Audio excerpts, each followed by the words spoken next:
Hello, welcome back to another episode of Sports Injury Breakdown. This is our first episode on the NFL. You can simply call it football if you're an American. Fun fact, Americans play football with their hands. In this episode of The Future Doctor, we are taking a closer look at the injuries sustained by Miami Dolphins quarterback Tua.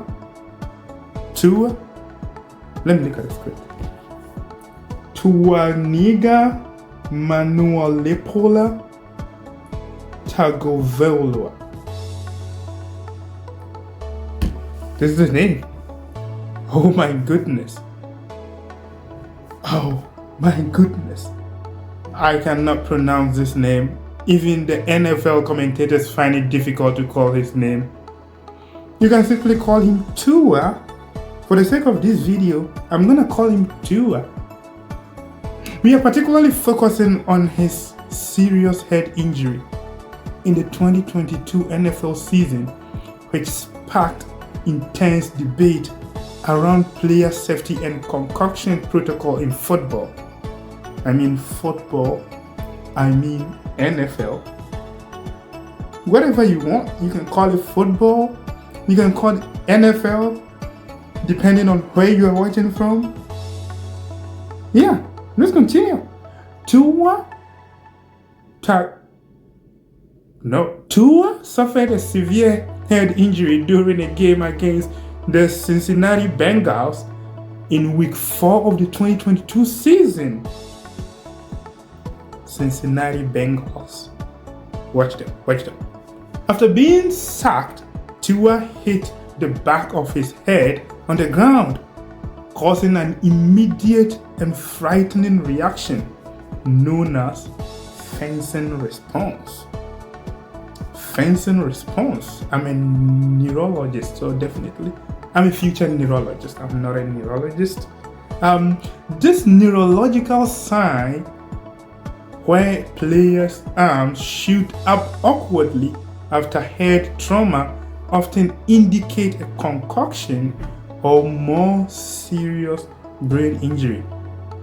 Yes, I'm so passionate about this because I'm a neuroscientist. I'm going to be a neuroscientist. Just a week before this, Tua had suffered what many believe to be another head injury during a game against the Buffalo Bills. Though it was officially reported as a back injury, he stumbled on the field after a hit, raising concerns about whether he had sustained a concussion.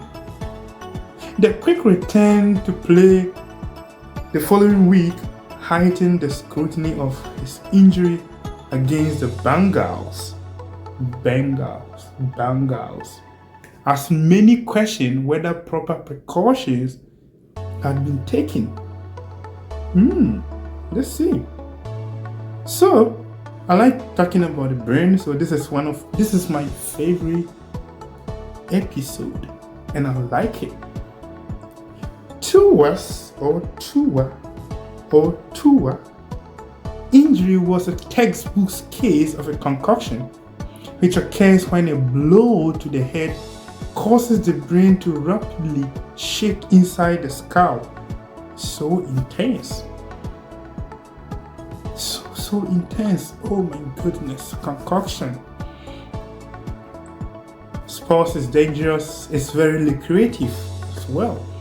This movement or concoction can disrupt normal brain function, leading to symptoms such as confusion, dizziness, headache, and in severe cases, loss of consciousness or motor control, as seen in Tua's fencing response. Concussions are a type of traumatic brain injury, or you can call it TBI. And while the brain may not suffer visible damage, the microscopic effect can be significant. So the brain's neurons, or you can call them nerve cells or neurons, can stretch and tear leading to chemical imbalances and inflammation. So the cells in the brain are called neurons. Repeated concoctions or mismanagement of a concoction can lead to second impact syndrome, which can be fatal, or long-term brain conditions such as chronic traumatic encephalopathy or CTE. We like abbreviations in science, so CTE. CTE is increasingly being diagnosed in former football players. Yes, according to my research. You can read about it. Tua's injuries highlighted the importance of following the NFL's concussion protocol, which is designed to protect players from the dangers of returning to play too soon.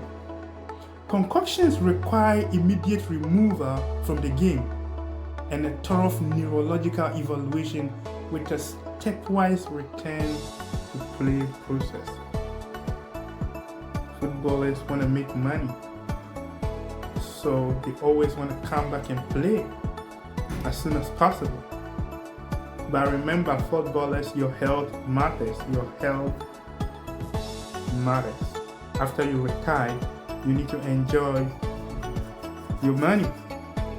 After his brain injury, or after his injury, Tua was placed in the NFL's concussion protocol and did not return to play until he was medically cleared. Yes. So here they were trying to follow the NFL's concussion rule. Recovering from a concussion requires physical and cognitive test or rest. Allowing the brain time to heal is very important. Players often go through stages of increasing physical activity before they are allowed to return to full contact sports.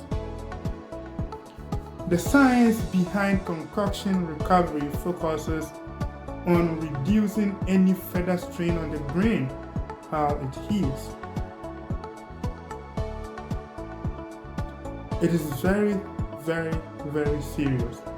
So symptoms like headaches, dizziness, and cognitive difficulties must be subside before an athlete can begin resuming light exercise. Truly important here. Return to play decisions are made based on brain function tests, balance tests, and gradual reintroduction to physical exertion to ensure the brain is fully healed. So the NFL has laid these protocols down to ensure that players don't come back to the field as soon as possible. So what are the key takeaways of this? So concussions are a form of brain or traumatic brain injury that can have both immediate and long-term effect on the brain health, right? So it can actually have long-term effect on the brain. The fencing response seen in Tua's injury is a sign of serious brain trauma, often indicating significant neurological disruption. Proper management of concussion is essential to avoid further damage, and the NFL's concussion protocol aims to ensure players don't return to play prematurely. Yes, I love the protocols laid by the NFL, and I believe footballers, the football associations around the world, FIFA, UEFA, CAF, CONMEBOL, and so on, should also lay some proper treatment. Especially footballers are really suffering from ACL. Repeated head injuries can lead to long-term brain damage, including CTE, which is a serious concern in contact sports like football. I mean football. I mean the NFL. Tua's injury brought attention to the evolving understanding of concussion in sports, reminding us of the delicate balance between athletic performance and player safety. His case underscores the importance of following proper medical guidelines to protect athletes from the dangers of traumatic brain injury. So, FIFA, FIFA, especially the mother of all, should work and make sure athletes don't come to the field as soon as possible. Especially, ACL is now increasing. This is the end of the video. This is the end. You want more? For more breakdowns of sports injuries and the science behind them, stay tuned to the Future Doctor.